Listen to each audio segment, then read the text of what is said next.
Diri sa wala mo uso ang lihok sa pambabae ug lihok panlalaki.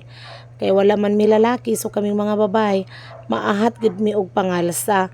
Sa makaron nagtan-aw ko sa mga gipang-uli nga mga basiyo sa Coke, mga basiyo sa Pepsi products o mga basiyo sa beer.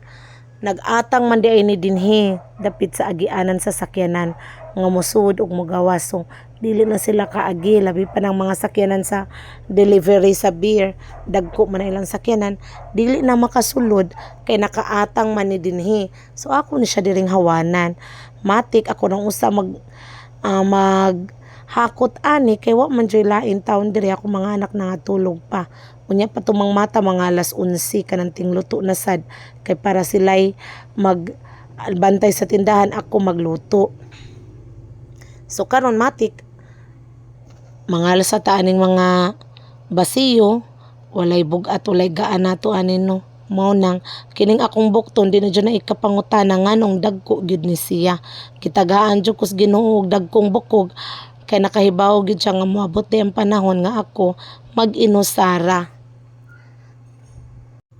Maayo na lang gani kay gitagaan mi og pabor ni Vice President Sara Duterte nga kami kunong mga maestra ug mga estudyante gikan June 1 kutob June 30 dili kuno mi pahilabtan, walay mga school works para makafocus usa mi sa among panimalay.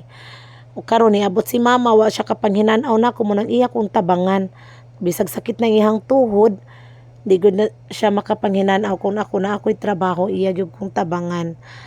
Pero ginagmay ra gyud in taon ng iyahang makaya kay manakit naman ang iyahang kalawasan, sakit naman ang iyahang kabukugan.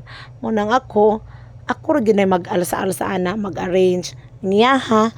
Siya sad na magtubil sa gasolina, siya sad na ang mag-repack sa mantika, o iyahan na mag-arrange sa mga mag-refill no, mag-arrange sa mga ilimnonon ngadto sa istante, o iyaha sad nang.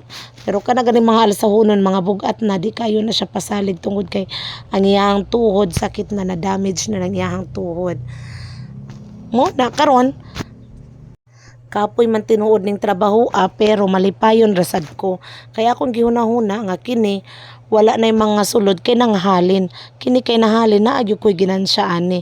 Ug ambot ug asa na lang sad akong ginansya paingon kay wala man gyud ko'y natigom.